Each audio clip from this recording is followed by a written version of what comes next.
British Advanced Pain Clinic, Noppimayam Surgery Duram. For appointments 9155 15563.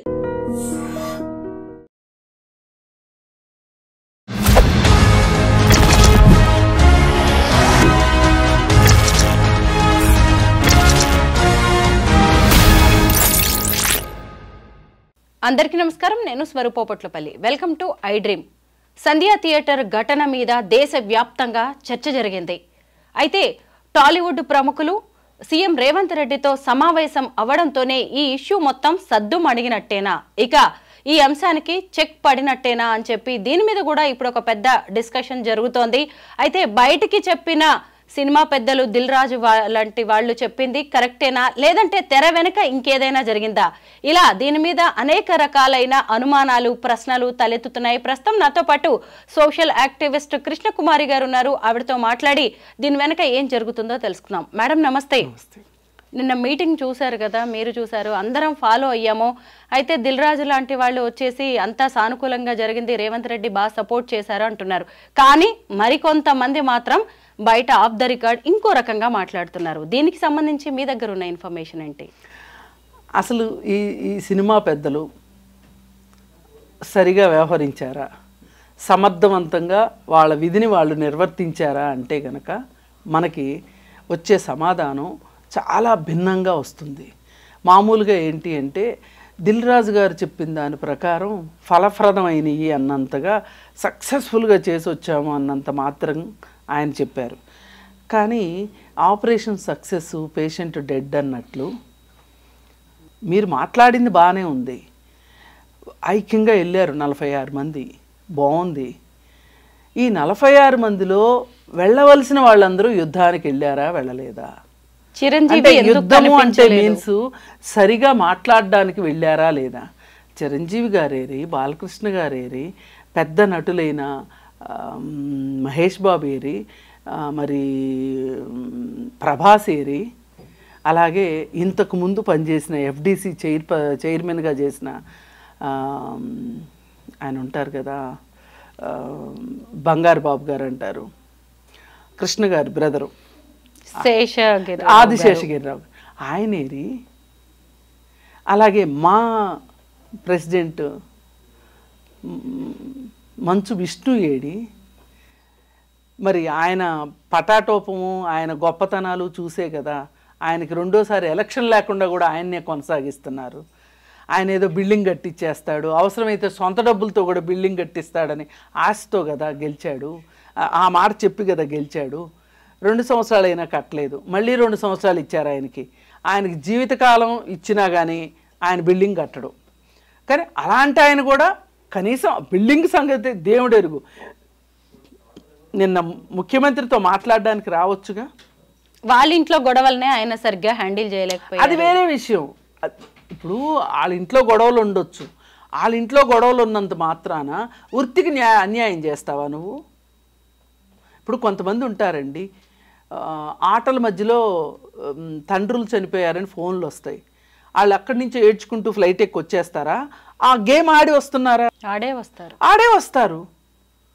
మరి అలాంటప్పుడు అసలు మంచు విష్ణు ఏడి లేదు? మిగతా మెంబర్స్ ఉన్నారు కదా, మా మెంబర్స్, వాళ్ళల్లో ఎంతమంది వచ్చారు? ఏం తమాషాలు చేస్తున్నారు అసలు? మీరు ఐక్యంగా లేరు. ఐక్యంగా ఉంటే గనక సంవత్సరం అవుతుంటే ఇప్పుడా కలిసేది ముఖ్యమంత్రిని. మంచి ఉంటుంది, చెడు ఉంటుంది, అవసరాలు ఉంటాయి, ఇండస్ట్రీ కోసం ఉంటుంది, ప్రభుత్వం కోసం కూడా ఉంటుంది. మీరు మాకు సహకరించండి, మేము మీకు సహకరిస్తాము, చేతనైనంతా ఇతోధికంగా సాయం చేస్తామని చెప్పి వీళ్ళు చెప్పొచ్చు.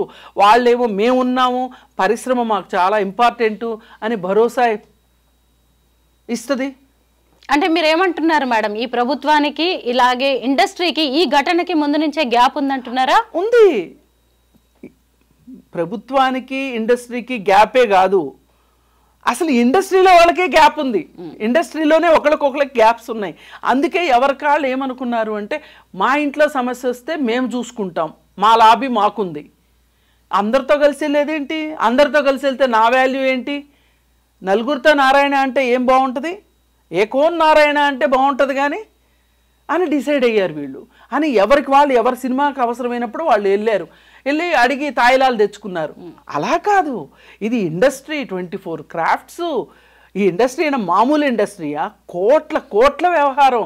ఎంత ట్యాక్స్ గవర్నమెంట్కి వస్తుంది. థియేటర్ల మీద ట్యాక్స్ వస్తుంది, సినిమాల టికెట్ల మీద ట్యాక్స్ వస్తుంది, అక్కడ అమ్మే సోడాల దగ్గర నుంచి, శనక్కాయల దగ్గర నుంచి, ఒక్కపడి ప్యాకెట్ల దగ్గర నుంచి అన్ని విషయాలు ఆదాయం వచ్చే పనులేగా, డైరెక్ట్గాను ఇండైరెక్ట్గాను.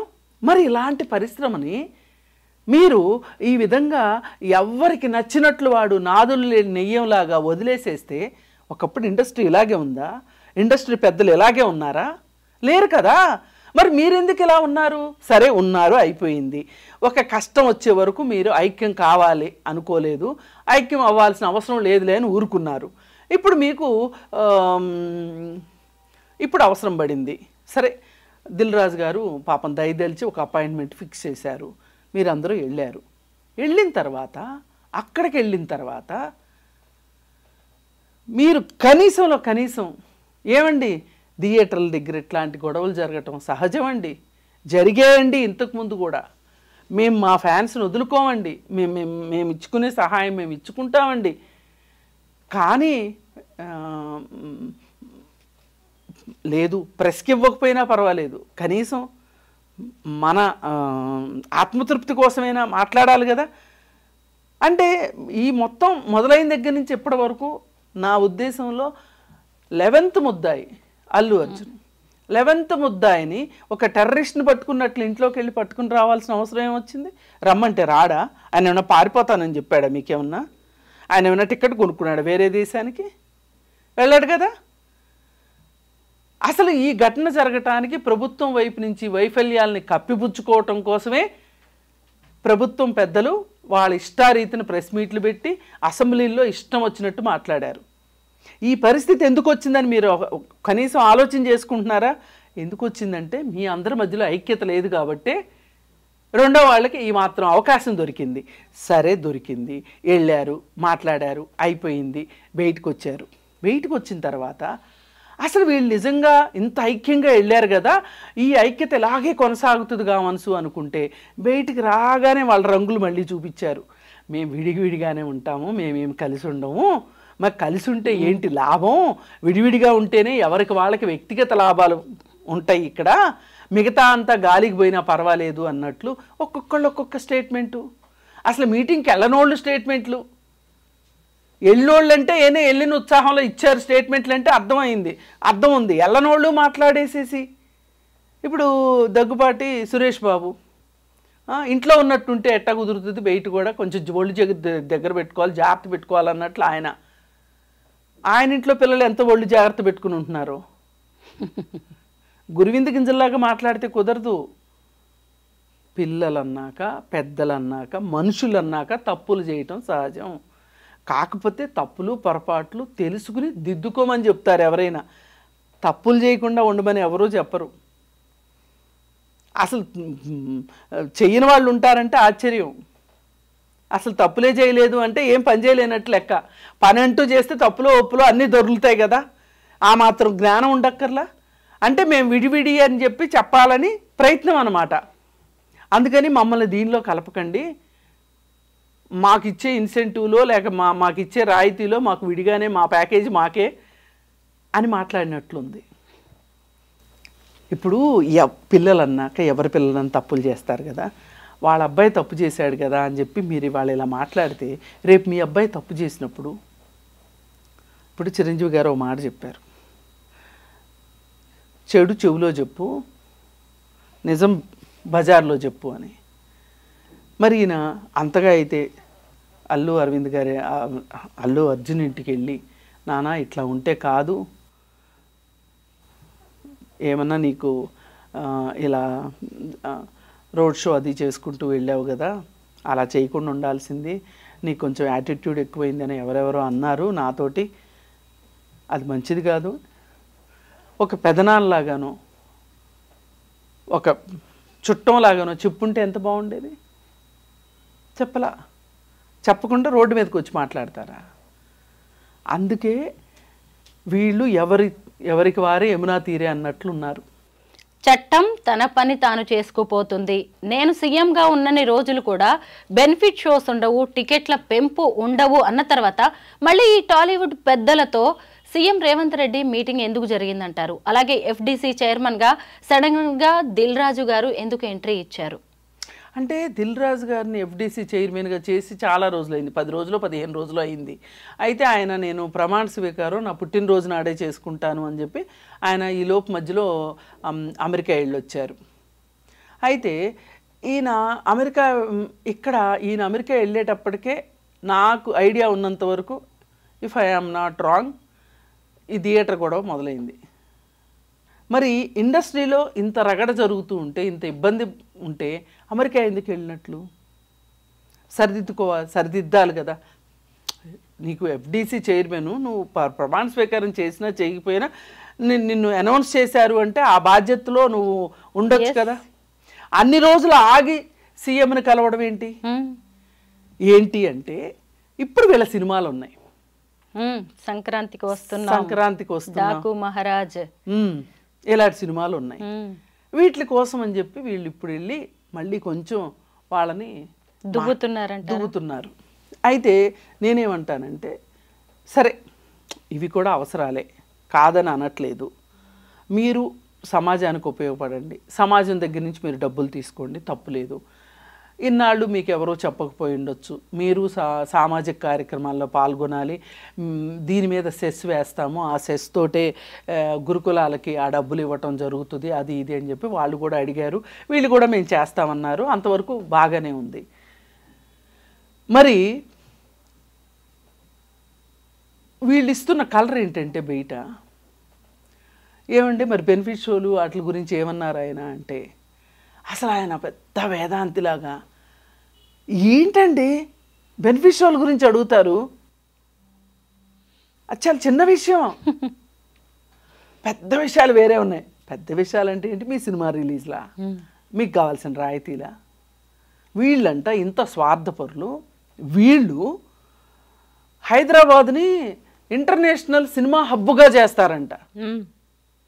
బాలీవుడ్ హాలీవుడ్ సినిమాలు ఇక్కడే షూటింగ్ జరుగుతాయి. అవును. పైగా ఆ వెళ్ళిన వాళ్ళలో 48 మందిలో ఒక్క మహిళ లేదు. ఒక్క మహిళ లేదు. దీని గురించి ఎవ్వరికి చింత లేదు. అంటే వీళ్ళు కాస్టింగ్ కౌచ్ జరుగుతుందని చెప్పినా, మహిళలకు ఇబ్బందులు ఉన్నాయని చెప్పినా, మహిళల్ని సమానంగా రానివ్వట్లేదని చెప్తున్నా, పోనీ సమానంగా కాదు, కనీసం 15% అన్నా, కనీసం 10% అన్నా వాళ్ళకి చోటు ఇవ్వచ్చు కదా. వీళ్ళ స్థానాలు ఎక్కడ తక్కువ అవుతాయేమోనని చెప్పి ఇప్పుడు అక్కడేమి 50 మందే రమ్మని అనలా. వెళ్ళొచ్చు, సరే మిమ్మల్ని నన్ను తీసుకెళ్ళమంటే ఎలాగో తీసుకెళ్ళరు అనుకోండి, ఇండస్ట్రీలో ఉన్న వాళ్ళని తీసుకెళ్ళొచ్చు కదా. అంటే వీళ్ళు ఏ మాత్రం మారరు, వీళ్ళు ఇంతే. అందుకనే నేను ఈ సినిమా పెద్దలు అసలు పెద్దలాగా వ్యవహరిస్తున్నారా, వ్యవహరించాల్సిన తీరు ఇదేనా అని ప్రశ్నిస్తుంది. అందుకే మీరు ఇప్పటికైనా మారండి. దాసరి నారాయణరావు గారు ఉండగా ఇదే సందర్భంలో ఉంటే గనక ఎంత ధైర్యం అండి. అసలు ముందు మీ పోలీసుల సంగతి ఏంటో విచారణ వేయండి, అంతర్గత విచారణ జరిపించండి అని అడిగి ఉండేవాడు ఆయన. అడగాల్సిన మాట అది. దానికి ఎన్ని కుప్పిగంతులు వేశారు. ఇప్పుడు ఏం లేదు, వాళ్ళ తప్పుల్ని మొత్తం అల్లు అర్జున్ మీద వేసి దొరికాడు రా అన్నట్లు, బలికి ఒక బకరా అన్నట్లు చేసేశారు. చేస్తే వీళ్ళందరూ దాన్ని ఒప్పుకున్నారు. ఎందుకు? వీళ్ళకి ఒక సమైక్యంగా ఉండటం చేత కాదు, ఒక బలమైన పక్షంగా ఉండటం రాదు కాబట్టే మీ మీదకి రాగలుగుతున్నారు. ఇప్పుడు మన భారతదేశంలో ఎన్నో సంస్థానాలు ఉన్న సందర్భంలో బ్రిటిష్ వాళ్ళు వచ్చారు. ఇప్పుడు ఏదైనా ఇంకొక దేశం మన దేశంని వలస దేశంగా చేసుకోవాలి అంటే చేసుకోగలిగిన సత్తా ఉందా ఈరోజు? ఎందుకు? మనం అందరం కలిసికట్టుగా ఉన్నాం కాబట్టి. అలాగే వీళ్ళు కూడా మురిసిపోతున్నారు, ఎవరి సంస్థానం చూసుకుని వాళ్ళు మురిసిపోతున్నారు. కానీ మనం బలహీనమైపోతున్నాము. మనం అందరం కలిసికట్టుగా ఉంటేనే ఎవరినైనా మనం ఎదుర్కోగలుగుతాము, మన వాళ్ళకి మనం మంచి చేసుకోగలుగుతాము అని అనుకోవట్లేదు. హైడ్రా పేరుతో కన్వెన్షన్ ని కూల్చివేసినప్పుడు కూడా ఎవరు పెద్దగా రెస్పాండ్ అది అవ్వక్కర్లేదండి. మళ్ళీ ఇప్పుడు అల్లు అర్జున్ లేదు, అది అవ్వక్కర్లా. ఎందుకో చెప్పమంటారా, అది అక్రమ కట్టడం. అక్కడ చాలా ఉల్లంఘనలు జరిగినాయి. ఆ అక్రమ కట్టడాన్ని సక్రమ కట్టడంగా చేసుకోవటానికి ఆయన ఆల్రెడీ ఒక అప్లికేషన్ పెట్టుకుంటే అది తిరస్కరణకు గురయ్యింది. అది ఎప్పటి నుంచో అక్కడ కొలతలు వేయించుకోమని చెప్పి గవర్నమెంట్ కోర్టు ఆదేశించినా కానీ ఆయన కావాలని చేసుకోలేదు. కాకపోతే ఆ కోపం ఏమీ లేదు, మీరు చేశారని నేనేమి మొహం మార్చుకుని కూర్చోలేదు, నేను సంతోషంగానే ఉన్నాను, మీతో స్నేహానికి నేను సయ్యే అనుకుంటా అనే ఒక ఉద్దేశం కోసం నిన్న నాగార్జున గారు వెళ్ళారు తప్పితే ఈ ఇష్యూల కోసం వెళ్ళలా. కరెక్టే, ఆయన అందుకు వెళ్ళారు. అవును, ఎవరిది వాళ్ళకే ఉంది. నిన్నటి మీటింగ్లో ఎవరి ఎజెండా వాళ్ళకు ఉంది. ఇప్పుడు పెద్దలు అంటే అలా వ్యవహరించడానికి వీల్లేదు. ఒక కలెక్టివ్ ఎజెండాతో వెళ్ళాలి అక్కడికి. ఆ కలెక్టివ్ ఎజెండా లేదు. ఎందుకు లేదు అంటే వీళ్ళు అసలు అందరూ కలిసి కూర్చున్నది ఎప్పుడు? కూర్చోరు కదా. అందుకని కనీసం ఇప్పుడైనా దిల్ రాజు గారి నేతృత్వంలో అలాంటిది ఒకటి జరిగితేనే ఈ ఇండస్ట్రీ మీదకి ఎవరంటే వాళ్ళు రాళ్ళు వేయకుండా ఉంటారు.